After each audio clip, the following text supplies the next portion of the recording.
കൊച്ചിയിലെ കോർപ്പറേഷനിലെ കൗൺസിലർ കൂടിയായ പത്മജ എസ് മേനോൻ കഴിഞ്ഞ ദിവസം നടത്തിയ ചില തുറന്നു പറച്ചിലുകൾ പലരുടെയും ഉള്ളു പൊള്ളിച്ചിട്ടുണ്ട്. അതിൻ്റെ തുടർച്ച എന്താണെന്ന്, അതിനെ എതിർക്കുകയായിരുന്നോ സപ്പോർട്ട് ചെയ്യുകയായിരുന്നോ ജനങ്ങളെന്നൊക്കെ ഉള്ളത് തുറന്നു പറയാനായിട്ട് പത്മജ മാഡം വീണ്ടും നമുക്കൊപ്പം ചേരുന്നുണ്ട്. എങ്ങനെ ഉണ്ടായിരുന്നു? ABC പ്രേക്ഷകരുമായിട്ട് ചില കാര്യങ്ങൾ തുറന്നു പറഞ്ഞു, പലരുടെയും ഉള്ളു പൊള്ളിച്ചു എന്നാണ് കേൾക്കുന്നത്. ശരിയാണോ? ശരിക്കും പറയുകയാണെങ്കിൽ സിനുജി, ഞാൻ വേൾഡ് ഫേമസ് ഇൻ എറണാകുളം അല്ലെങ്കിൽ കേരള ആയിപ്പോയി എന്നുള്ളതാണ് സത്യം. അന്റാർട്ടിക്ക മുതൽ ഓസ്ട്രേലിയ വരെയുള്ള ആൾക്കാർ എന്നെ വിളിച്ചിട്ട് അവരുടെ ഐക്യദാർഢ്യം പറഞ്ഞിട്ടുണ്ട്. ഒരു 75 വയസ്സായ ഒരു ചേച്ചിയൊക്കെ വിളിച്ചിട്ട് പത്മജി ഇങ്ങനെ എന്തെങ്കിലും ഉണ്ടെങ്കിൽ ഗിവ് മീ കോൾ, ഞാൻ മുമ്പിൽ നിൽക്കാം. 75 വയസ്സുകാർ പറയാ. ഒരു സ്ത്രീ ഇന്ന് ഒരു കാറ് കൈ കാണിച്ച് നിർത്തി, ഒരു പ്രായമായ അദ്ദേഹം എൻ്റെ കൗൺസിലർ പത്മജയല്ലേ, എൻ്റെ ഡിവിഷൻ തന്നെയാണ്. അതെ പത്മജ, വി അപ്രീഷിയേറ്റ് യു. ഇതാണ് ഞങ്ങൾ ജനപ്രതിനിധിയിൽ നിന്നും പ്രതീക്ഷിക്കുന്നത്. ഒരു തെറ്റായ കാര്യം നടക്കുമ്പോൾ ശക്തമായിട്ട് ഒറ്റയ്ക്കാണെങ്കിൽ ഒറ്റയ്ക്കായിരുന്നു പത്മജ അവിടെ നിന്ന് പ്രതികരിച്ചല്ലോ. ഹാറ്റ്സ് ഓഫ് ടു യു എന്ന് വെച്ചൊരു പ്രായമായ ഒരു മനുഷ്യൻ എന്നോട് പറയാം, കുവൈറ്റിൽ നിന്ന്, UAE നിന്ന്, എവിടെ നിന്നൊക്കെ ആൾക്കാരെ വിളിക്കുന്നത്. കാസർഗോഡ് മുതൽ പത്തനംതിട്ട വരെയുള്ള സ്ഥലത്തു നിന്ന് ആൾക്കാർ വിളിക്കുന്നുണ്ട്. എൻ്റെ മൊബൈൽ നോക്കുകയാണെങ്കിൽ ഒരു സാമൂഹിക സംഘടനകളുടെയും ക്ലബ്ബുകളുടെയും ഒക്കെ പുരുഷന്മാരും സ്ത്രീകളൊക്കെ we are with you, doctors, engineers, we are with you. ഇതാണൊരു യഥാർത്ഥ ജനപ്രതിനിധി. ഞാൻ പറഞ്ഞ പോലെ സിനുജി, അതിൽ ഒരു രാഷ്ട്രീയവുമില്ല. കേൾക്കണോ തമാശ? ഇന്ന് ഞാൻ അറിഞ്ഞ കാര്യമാണ്. നമ്മളുടെ സ്ക്വാഡ് പോയിരുന്നു ഞാൻ കഴിഞ്ഞോടെ പറഞ്ഞില്ല, ഹെൽത്ത് സ്ക്വാഡ് പോയിട്ട് അവർ ഹെൽത്ത് സൂപ്പർവൈസർ എന്നൊരു വലിയ മാന്യദേഹമുണ്ട്. അദ്ദേഹം പറഞ്ഞു കുറച്ച് നേരത്തേക്ക് നടത്തിയതിന് ഇത്രയൊക്കെ ഇതുണ്ടോ, അപ്പോൾ കുറച്ച് നേരത്തേക്ക് ഞാനൊരു ലൈസൻസ് ഇല്ലാണ്ട് ഒരു തോക്കോ കത്തിയോ വെച്ചിട്ട് കുറച്ച് സമയം കൊണ്ട് നിങ്ങൾ 3 നേരം കൊണ്ട് ഷൂട്ട് ചെയ്ത് കഴിഞ്ഞാൽ കുറച്ച് നേരമല്ലേ ഉള്ളൂ. എന്ത് പറയുന്നതിനൊരു അർത്ഥം വേണ്ടേ? ലോജിക്കില്ല. ഇത്തിരി നേരത്തേക്ക് ഒരു തട്ടുനട, ഇത്തിരി നേരത്തേക്ക് കുറച്ച് പോയ്സൺ എനിക്ക് കൊടുക്കാൻ തോന്നിയാലോ? ഇത്തിരി നേരത്തേക്കല്ലേ ഉള്ളൂ. നിയമം എന്ന് പറഞ്ഞാൽ നിയമമാണ്. ഇത്തിരി നേരം ഒരാൾക്ക് കൊല്ലാനുള്ള അനുവാദം ഉണ്ടോ? ഇത്തിരി നേരത്തേക്ക് എന്തെങ്കിലും മറ്റൊരാൾ ഇടിക്കാനുള്ള അനുവാദം ഉണ്ടോ? അപ്പോൾ ഇവർക്ക് എന്തും ചെയ്യാം, എന്തും പറയാം. അത് കേട്ടിട്ട് ശരിക്കും ഞാൻ ചിരിച്ചു പോയി. ഹെൽത്ത് സൂപ്പർവൈസർ എന്ന് പറയുന്ന അദ്ദേഹം പറഞ്ഞിരിക്കുകയാണ്. അത് കഴിഞ്ഞ് ഭയങ്കര രസമുണ്ടായിട്ട് ഞാനൊരു വീഡിയോ ഇട്ടിരുന്നു, പറ്റിച്ചേന്നും പറഞ്ഞിട്ട്. പിറ്റേ ദിവസം വൈകുന്നേരം എനിക്കിതൊന്നും പേടിയൊന്നുമില്ല കേട്ടോ, നമ്മളൊരിക്കൽ പോകണം, അത് എങ്ങനെയാണെങ്കിലും പോകും. ഈ വയനാട്ടിലെ ആൾക്കാർ അല്ലെങ്കിൽ പ്രളയത്തിലെ ആൾക്കാരൊക്കെ അങ്ങനെ പോകുന്നു വിചാരിച്ചിട്ടിരുന്ന ആൾക്കാരല്ലല്ലോ. അപ്പം ഞാൻ കാറും കൊണ്ട് വൈകുന്നേരം തിങ്കളാഴ്ച ഉച്ചയ്ക്കാണ് നമ്മൾ കണ്ടത്. എനിക്കിങ്ങനെ സ്ഥിരം ജോലിയാട്ടോ, ഇന്നും ഞാൻ അവിടെ ഇറങ്ങിയിട്ടാണ് വരുന്നത്. ഞാൻ പോകുമ്പോൾ അവിടെ ഭയങ്കര ആൾക്കൂട്ടം, ഒരു 10-70ഓളം. ശരിക്കും നമുക്ക് കണ്ടറിയാം ആഹാരം കഴിക്കാൻ വന്നേക്കുന്ന ആൾക്കാരല്ല, വേറെ വന്നിരിക്കുന്നു. ക്യാമറ ക്രൂ ഒക്കെ നിൽക്കുന്നു കേട്ടോ. ഞാൻ പോയി, എൻ്റെ യൂഷ്വൽ റൂട്ടുണ്ട്. സൗത്ത് റെയിൽവേ സ്റ്റേഷനിൽ വന്ന് ലെഫ്റ്റ് തിരിഞ്ഞ് എൻ്റെ പെട്ടിയും പറയുടെ അവിടെ പോയി തിരിച്ച് ഇങ്ങനെ വന്ന് അവിടെ കൂടെ തന്നെ തിരിച്ചു വന്നു. കാറിലാണ്. അത് കഴിഞ്ഞ് ഞാൻ എൻ്റെ വീട്ടിലെത്തി കഴിഞ്ഞപ്പോഴേക്കും എനിക്കൊരു ക്യാമറ ടീമിൻ്റെ വിളിയാണ്, ചേച്ചി എപ്പോഴാണ് നിങ്ങളുടെ പ്രതിഷേധ മാർച്ച്? പ്രതിഷേധ മാർച്ചോ? എന്തിനാണ് പ്രതിഷേധ മാർച്ച്? അല്ല, ഇവർ പറഞ്ഞു BJPയുടെ ഒരു പ്രതിഷേധ മാർച്ച് ഇങ്ങോട്ട് വരുന്നുണ്ട്, കാത്തു നിൽക്കുകയാണെന്ന്, അതുകൊണ്ടാണ് ഞങ്ങൾ ഇവിടെ വന്നേക്കുന്നത്. എനിക്കറിയില്ല, ഞാൻ ആരോടും പറഞ്ഞിട്ടുമില്ല. നിയമത്തിൻ്റെ വഴിയിൽ കൂടെ ഞാൻ സെക്രട്ടറിയെ കണ്ട് പറഞ്ഞിട്ടുണ്ട്, ഹെൽത്ത് ഓഫീസറെ കണ്ട് പറഞ്ഞിട്ടുണ്ട്, കളക്ടറിനെ എഴുത്ത് കൊടുത്തു. കളക്ടർ തിരുവനന്തപുരത്തേക്ക് പോയിരിക്കുമായിരുന്നു എന്ന് പറഞ്ഞു. ഇന്ന് രാവിലെ അദ്ദേഹത്തെ കണ്ടു, ഞാൻ അതിലേക്ക് വരാം. അപ്പോൾ അല്ലേ, അപ്പം നിങ്ങളെന്തോ ഇവിടെ വലിയ വന്ന് ഇതിനെതിരെ, ഈ തട്ടുകടയ്ക്കെതിരെ ആക്രമണം നടത്താൻ പോകണു എന്നൊക്കെയാണ് ഞങ്ങൾക്ക് DYFIക്കാർ പറഞ്ഞു. ആക്രമണമോ? വയനാട്ടിൽ ഇത്രയും ദുരന്തം അനുഭവിക്കുന്നവർക്ക് വേണ്ടി ഈ കുട്ടി സഖാക്കൾ ചെയ്യുന്നൊരു തട്ടുകടയ്ക്ക് ആക്രമിക്കേണ്ട ആവശ്യം എന്താ? നിയമപരമായിട്ട് അവർക്ക് കിട്ടുന്നത് നല്ല ഭക്ഷണമാണോ എന്ന് നോക്കണമെന്ന് മാത്രമേ ഞാൻ പറഞ്ഞിട്ടുള്ളൂ. അത് തന്നെയാണ് എൻ്റെ ഇപ്പോഴുമുള്ള സ്റ്റാൻഡ്. അന്ന് അവർ പറഞ്ഞ പോലെ ഒരു കൗൺസിലറെ പാഠം പഠിപ്പിക്കാൻ വേണ്ടി എക്സ്റ്റെൻഡ് ചെയ്ത് നടത്തിയതാണ്. മനസ്സിലായില്ലേ? അപ്പോൾ അത് ഞാൻ വീഡിയോ ഇട്ടു, പറ്റിച്ചേന്നും പറഞ്ഞിട്ട്. അവർ സാലറി ചാലഞ്ച് എന്ന് പറഞ്ഞ് മുഖ്യമന്ത്രി പണ്ട് നടത്തിയ പോലെ ഒരു അടി ചാലഞ്ച് കൊടുത്തു. ഞങ്ങളവരെ പറ്റിച്ചു, സംഭവിച്ചു. അപ്പോൾ ഇന്നലെ പോയപ്പോൾ കളക്ടറില്ല. അപ്പോൾ എൻ്റെ അടുത്ത് അന്ന് പറഞ്ഞിരുന്നല്ലോ, പല ആൾക്കാരും പറഞ്ഞു ഗാർഹിക ആവശ്യത്തിനുള്ള സിലിണ്ടർ ഉപയോഗിക്കാൻ പാടില്ല, ദാറ്റ് ഇസ് വെരി ഇല്ലീഗൽ, അതെന്തായാലും നിങ്ങൾ കളക്ടറിന് റിപ്പോർട്ട് ചെയ്യുന്ന ആ ഏജൻസിയുടെ ഓണേഴ്സ് അസോസിയേഷൻ സെക്രട്ടറിയാണ് എന്നെ തിരുവനന്തപുരത്ത് നിന്ന് വിളിച്ച് പറയുന്നത്. അതനുസരിച്ച് ഇന്നലെ പോയപ്പോൾ അദ്ദേഹം തിരുവനന്തപുരത്തായിരുന്നു. ഞാൻ ഇന്ന് രാവിലെ പോയപ്പോൾ അദ്ദേഹം വാട്ട് ഈസ് ദിസ് പത്മ, നന്നായി മലയാളം വായിക്കുന്നു കേട്ടോ എന്നും പറഞ്ഞിട്ടാക്കി. Oh that's very incorrect, I will take immediate action. ഒരിക്കലും ചെയ്യാൻ പാടില്ലാത്ത കാര്യമാണ് ഇങ്ങനെ ഓപ്പണായിട്ട് സിലിണ്ടർ വെച്ച് ഇതാക്കുന്നത്. അത് ഞാൻ I will take immediate action എന്ന് കളക്ടർ പറഞ്ഞു. കളക്ടറിന് ഹർ തിരങ്കയൊക്കെ കൊടുത്ത് ഞാൻ പോയി എന്നുള്ളൊരു പ്രൂഫ് തിരിച്ച് പോരുകയും ചെയ്തു. അത് കഴിഞ്ഞ് ഇന്നലെ ഞാൻ നോക്കുമ്പോൾ അവിടെ നിന്നുള്ള വേസ്റ്റുകളൊക്കെ മാറ്റിയിട്ടുണ്ട് ഇവർ. കാരണം ഞങ്ങൾ ചാലഞ്ച് ഏറ്റെടുത്തില്ലല്ലോ, ചാലഞ്ച് ഏറ്റെടുത്തില്ല. അപ്പോൾ കടയൊക്കെ ഊരി മാറ്റാനുള്ള അതും ഞാൻ വീഡിയോ എടുത്തിട്ടുണ്ട്. മാറ്റി അവിടെ ആ നേരത്തെ കിടന്ന പുഴുവരിച്ച് കിടന്നിരുന്ന അതൊക്കെ മാറ്റിയിട്ടാക്കിയിട്ടുണ്ട്. അത് കഴിഞ്ഞിട്ട് സിനുജി എനിക്ക് ഏറ്റവും ഒരു ഇതായിട്ടുള്ള ആൾക്കാർ എന്തുമാത്രം കോൺഷ്യസ് ആണ്. At the same time, they are so frustrated and afraid also. Many people started calling me. ഇന്നൊരാൾ ഞാൻ നമ്മുടെ ഹരിതകർമ്മ സേനാംഗങ്ങൾക്കൊക്കെ ഹർ തിരങ്ക കൊടുത്തുകൊണ്ട് ഫോട്ടോ ഒക്കെ എടുത്തുകൊണ്ട് നിൽക്കായിരുന്നു. അപ്പോൾ പുറകിലൊരാളുണ്ട് ബൈക്കിൽ വന്നിട്ട് പറഞ്ഞു, ഞങ്ങൾക്ക് മാഡത്തിനോടൊന്ന് സംസാരിക്കാം. അപ്പം നിന്നോട്ട് ഇവിടെ ഒരു അവസ്ഥയില്ല, എനിക്കും ഒരു ഇതുണ്ട്. അപ്പോൾ എന്തൊക്കെ പറഞ്ഞാലും മനുഷ്യരല്ലേ. അപ്പോൾ ഇവരൊക്കെ ഇവിടെ നിന്നോട്ടെ. അല്ല, എനിക്ക് മാഡത്തിനോട് തനിച്ചാണ് സംസാരിക്കുന്നത്. അപ്പോൾ ഞങ്ങളുടെ കൂട്ടത്തിലുള്ള ഒരു ആൾക്ക് ഞാൻ പറഞ്ഞു, താങ്കൾ എൻ്റെ കൂടെ നിൽക്കൂ.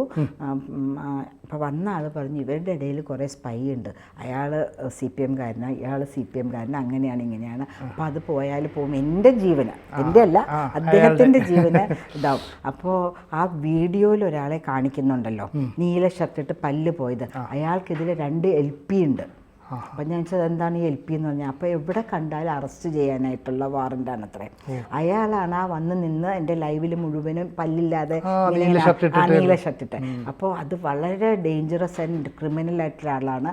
പാർട്ടിയിൽ നിന്ന് ഈ ഫണ്ട് തട്ടിപ്പിന് നിർബന്ധം സഹിക്കാണ്ട് പുറത്താക്കി നിർത്തിയിരിക്കുന്ന ആളാണ്. സൂക്ഷിക്കണം മാഡം. ഞാൻ നിങ്ങളുടെ BJP കാരനൊന്നുമല്ല, ഞാനും ഒരു DYFI CPM കാരനാണ്. പക്ഷേ ഈ ഇലക്ഷൻ മാഡത്തിന് വോട്ട് ചെയ്തു. മാഡത്തിൻ്റെ ബാക്ക്ഗ്രൗണ്ട് നല്ല വിദ്യാഭ്യാസവും വിവരവും ഉള്ള നല്ലൊരു ബാക്ക്ഗ്രൗണ്ടിൽ നിന്ന് വരുന്നതാണ്, മാഡത്തിന് വോട്ട് ചെയ്തു. പക്ഷേ ഞാൻ ഈ കഴിഞ്ഞ ഇലക്ഷനിൽ CPM തന്നെയാണ് വോട്ട് ചെയ്തത്. ഞങ്ങൾ ജയിക്കില്ല എന്ന് ഉറപ്പുണ്ടായിരുന്നു നമ്മളുടെ പാർലമെൻറ്റിലേക്ക്. പക്ഷേ ഇത് ഞാൻ മാഡത്തിനോട് പറഞ്ഞു, മാഡം കെയർഫുള്ളായിരിക്കണം. ഇയാളുടെ എതിരെ ഇത്രയും പോലീസ് കേസും LPയും ഉണ്ടായിട്ടും അയാൾ എവിടെ എങ്ങനെ വന്ന് നിന്നു. അറസ്റ്റ് അറ്റ് സൈറ്റാണ് അത്ര LP എന്ന് പറഞ്ഞാൽ.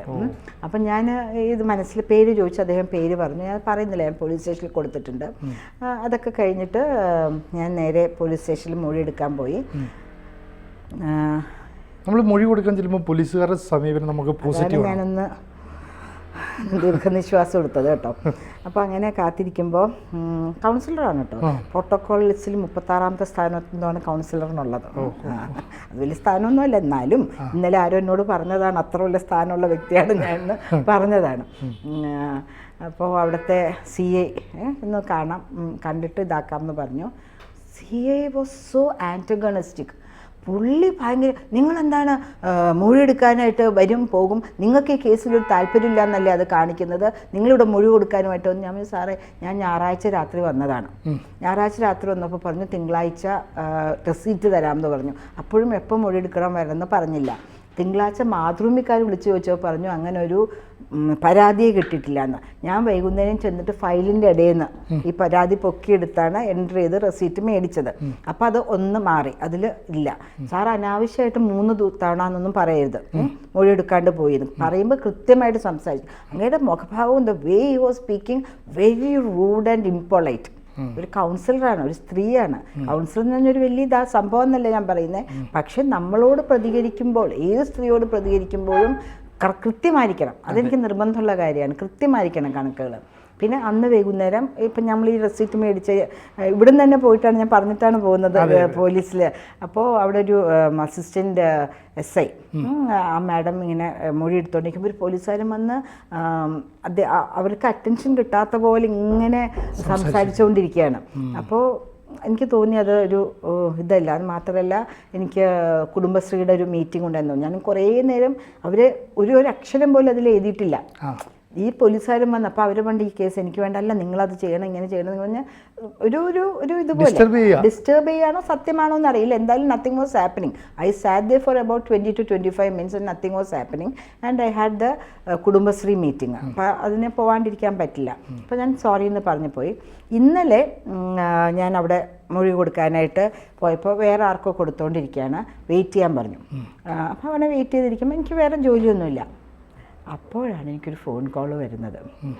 നമ്മുടെ അന്നത്തെ വിക്ടിം, ചേച്ചി എനിക്ക് പേടിയാവുന്നു ചേച്ചി, എന്നെ ആൻ്റണി എന്ന് പറയുന്ന ഒരാൾ വിളിച്ചിട്ട് പോലീസ് ഓഫീസറാണെന്ന് പറയുന്നു, ചേച്ചിയുടെ നമ്പർ ചോദിക്കുന്നു. ഒരു പോലീസ് ഓഫീസറിന് ചേച്ചിയുടെ നമ്പർ കിട്ടില്ലേ? എന്നെ എന്തിനാ വിളിച്ച് ചോദിക്കുന്നേ? എനിക്ക് പേടിയാവുന്നു ചേച്ചി, ഒന്നിങ്ങോട്ട് വരാമോ? അപ്പോൾ തന്നെ ഞാൻ, എൻ്റെ കൂടെ ഒരാൾ ഓൾറെഡി ഉണ്ടായിരുന്നു, അദ്ദേഹം അവിടെ നിന്ന് വിളിച്ച് 2-3 പേരെയും കൂടി നമ്മളൊരു ഇതിലേക്ക് പോവല്ലേ, ഒരു രാത്രിയായി കഴിഞ്ഞു, ഓൾറെഡി 6 മണിയൊക്കെ ആയി കഴിഞ്ഞു. അപ്പോൾ ഞാൻ അവരോട് പറഞ്ഞു എനിക്ക് അത്യാവശ്യമായിട്ട് ഒരാളെ കാണാൻ പോകണമെന്നേ പറഞ്ഞുള്ളൂ, അല്ലെങ്കിൽ ഇവർ ഫോളോ ചെയ്ത് വന്നാലോ. നമ്മൾ ഭയങ്കര ബുദ്ധിശാലിയാണെന്നാണ് എൻ്റെ വിചാരം. അങ്ങനെ അതിൻ്റെ ഇരട്ടി ബുദ്ധി അവരുടെ കയ്യിലുണ്ട്, അത് വേറെ കാര്യം. പക്ഷെ നമുക്കങ്ങനെ അഭിമാനിക്കാമല്ലോ. അപ്പം ഞാൻ അതിന് പോയി. അപ്പോൾ അതാണ് രണ്ടാമത്തെ ഇൻസിഡൻറ്റ് ഇദ്ദേഹം പറഞ്ഞത്.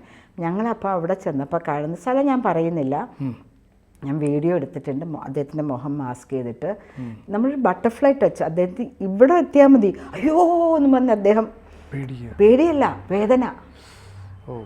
ചെസ്റ്റ് എൻ്റെ ആദ്യം ഉണ്ടായിരുന്ന മെഡിക്കൽ ഡ്രസ്സിൽ ഉണ്ടായിരുന്ന ആൾ ഇന്നലെ ഉണ്ടായിരുന്നു.